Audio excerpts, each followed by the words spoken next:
Aloha, I'm Brandon Kennard, and this is ideally going to be a longer piece of content. Uh, I'm holding the phone right now, as you can tell with the shakiness, but it's something new I wanted to try. I wanted to do something a little bit longer form than the TikTok, Instagram, YouTube short videos, and I wanted to show you what a workday looked like. It's not a full workday. I was out here earlier this morning, and I'm gonna cut a lot of this just to make it easy to consume. But this is what some of a workday looks like on a 16th of an acre. I'm only gonna be working one bed, which is 250 square feet. And of that 250 square feet, I'm only gonna be working, what is this, 2.5 times 80? So like 200 of it. So we'll see. Like, you can see what it looks like. We're gonna be planting direct seed, edamame, carrots, beets, turnips, bush beans, radish, and then we're also going to install some drip tape, some irrigation. So if that sounds exciting, watch the video. I hope you enjoy, and we'll see how it turns out. Transition. Okay. So the first thing we're gonna do is go into the storage container, and we're going to get some weeding equipment and some bed forming equipment. We're gonna get a hula hoe, we're going to get a rake, we're going to get, I might just use a hula hoe and a rake. And that might be enough actually. And then we're gonna come back and forth. We're gonna get some irrigation stuff after we work through all the field. Oh, we're gonna get a broad fork, and we're gonna hula hoe all the bed, then we're gonna broad fork it, and then we're gonna rake it over to form the bed, make it nicer, about 30 inches in width, 2.5 feet, and we're gonna move from there. So let's get the stuff. But this is the hula hoe. I'm gonna be using this to drag over the top of the bed and get any surface weeds, any that are small, just in the threading stage. And then after I go through the small weeds, before I do that actually, I'm gonna pull the nut sedge by hand, and we can talk about weeds in a different video, in the comments, wherever, but pull the nut sedge by hand. Roots are a little bit deeper, and it forms like this network underground. Really hard to deal with, but yeah, by hand's probably the most effective way for that when working with something, or when trying to produce food that is safe for human consumption. Then the hula hoe for the threading weeds, and then we're gonna use the broad fork, which is this. We're gonna use this. It's like a low-till implement, no-till, low-till implement to turn up the soil, hopefully breaking up some of the compact soil so that the root vegetables can establish well and grow to proper size. And after we use the broad fork, we're gonna rake over the bed with a rake. So let's walk on over and let's get into it. So we're gonna get the nut sedge first.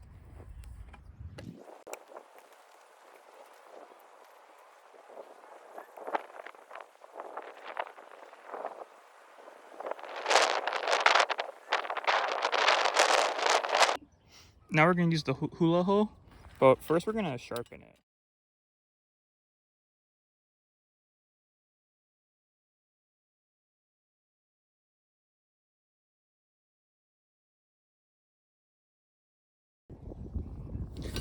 This may not be entirely necessary. The bed looks pretty good as is, but just for the nut sedge that I missed, and just to disrupt this soil a bit more, we're gonna go through this anyways.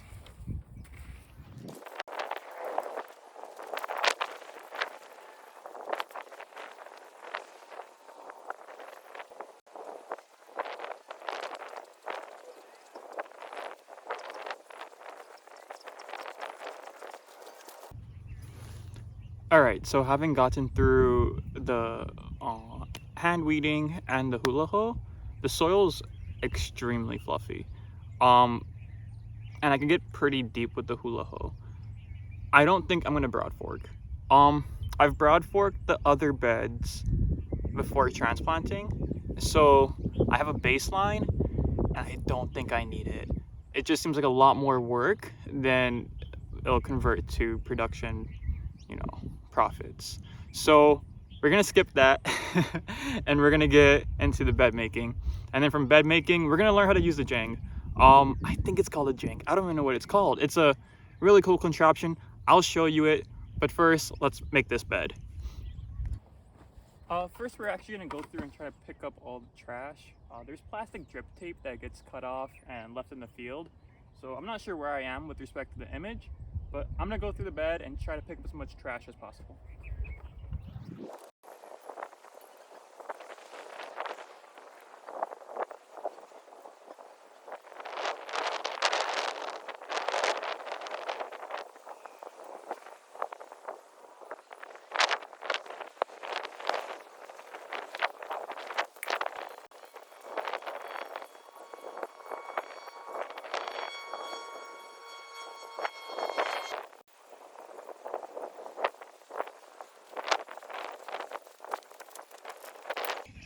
All right, so we made the beds and I've evaluated the time, and we're gonna lay some drip tape. If we get the drip tape down today, then tomorrow during class we'll be able to finish out the seating. But if there's enough daylight, if there's enough sun, we'll finish it today. So let's get the drip tape and hopefully we can finish everything on this one day. It'd be super nice, but it may not work, and that's okay. The materials we're gonna use are drip tape right here, and I actually put this in upside down. So I'm gonna flip this around, but we have drip tape, a mallet, and some staples at the very end for us to tie it down. So doing this alone isn't what I would recommend, but if you have to, I would suggest clipping it down at one end initially and making sure that it's fairly secure. And my water just turned on, but you can see that we've closed off these lines. So we're gonna put one end here. We're gonna move it up into the clamps. And again, this white tape is up. And we're gonna give it a pull and see that it came right off. So we're actually gonna redo it. Because it should not come off when you pull. And that's also going to be really helpful when we're running it, so that it doesn't come off and we don't need a second hand. So let's try again.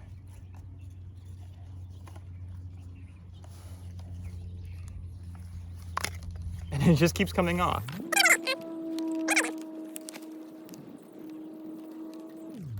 Sometimes it just takes patience too. I'm gonna leave this in actually because I think it's good to see that it's easy to mess up. But yeah, so let's try one more time. Let's get this tightened.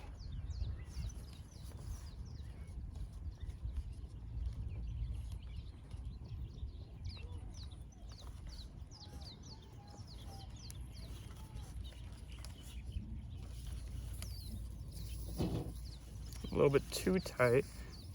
Actually, perfect. So we're gonna run this now.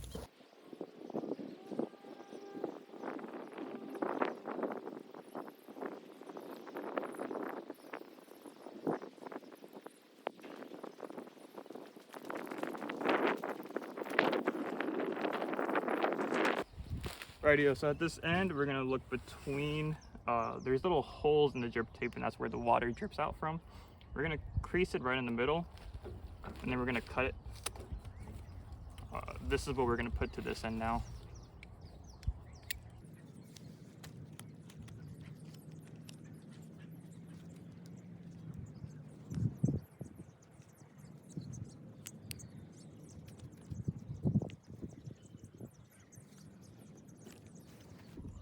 All right, now at this end, we're gonna do something similar. We're gonna straighten out the two lines. They should have about 10 inches between them. We're gonna try hard not to snap them. We're actually gonna move the flags down there, but we're gonna find our middle. And same thing, you don't wanna cut on the hole. So we're gonna find right in the middle here. Cut it, and now it's clean cut.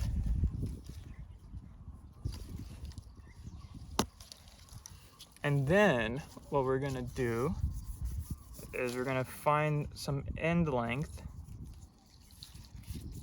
we're gonna cut it again, and now we have this, right? So we're gonna open this up some,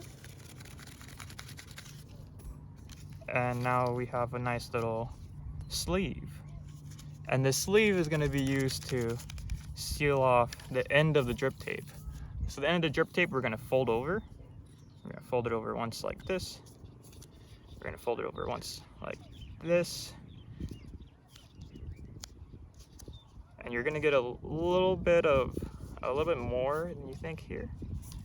And then we're gonna fold it over again, like right here.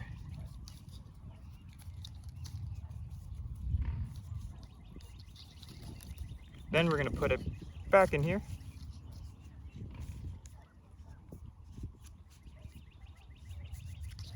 And we can slide the staple through this little opening.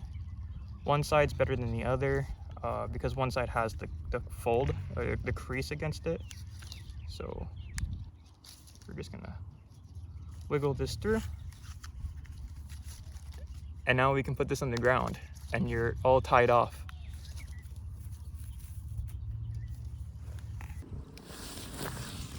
Different angle, the same process. If you can see in the video, there's these little slits here and here. We're gonna fold it over, cut it. We're gonna get another staple.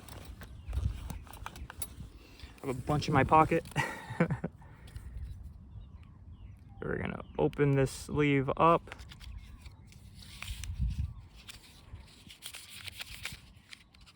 There we are. And then same thing here. We're gonna fold it,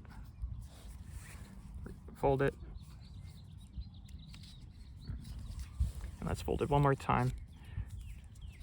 Yeah, you should be able to see. If you can't see, then I'm terribly sorry.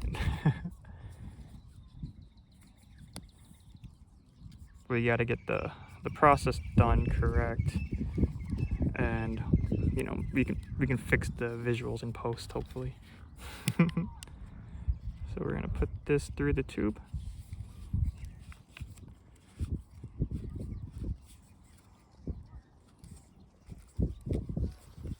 And let's see.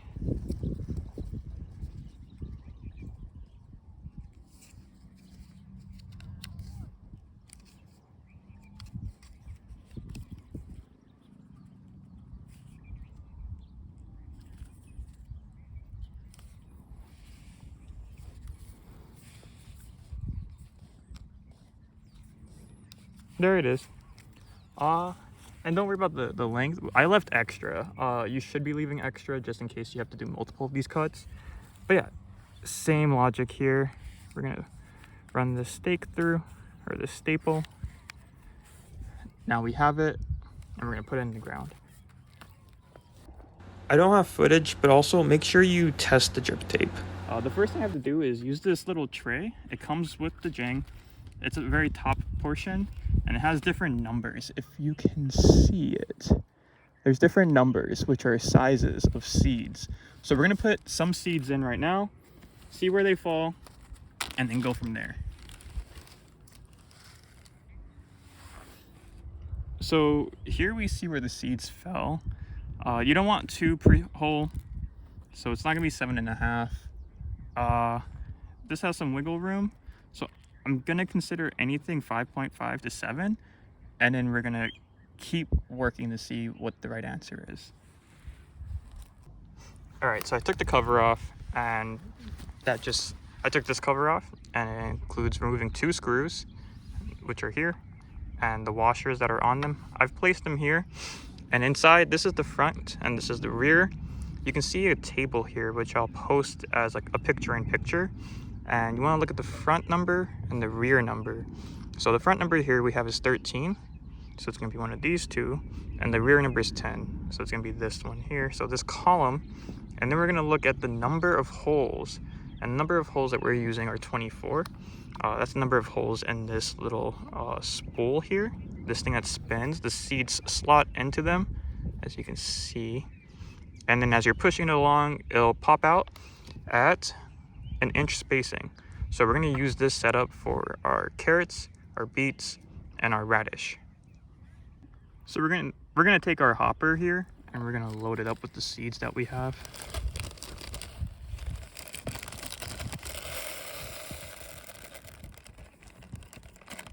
Try and get all of them. And we're gonna put this back on and we're gonna head out to the field and plant this.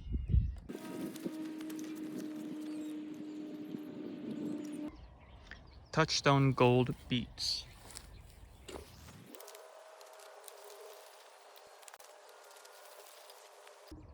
And this planting was for red meat radishes.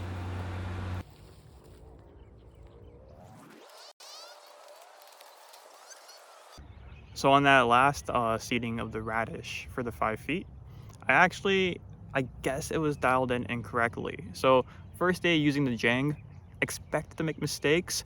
Wish I didn't, but you don't learn unless something goes wrong.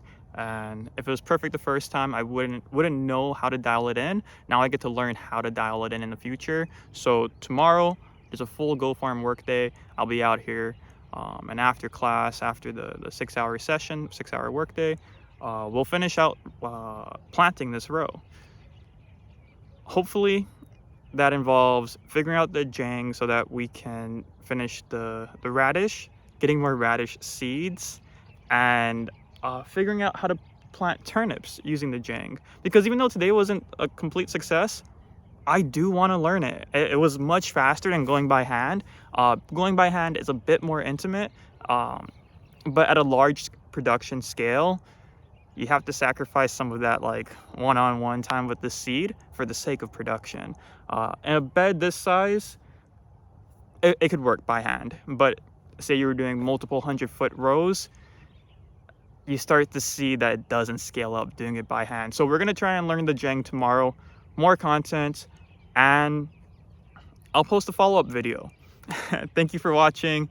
Thank you for learning with me, and mahalo.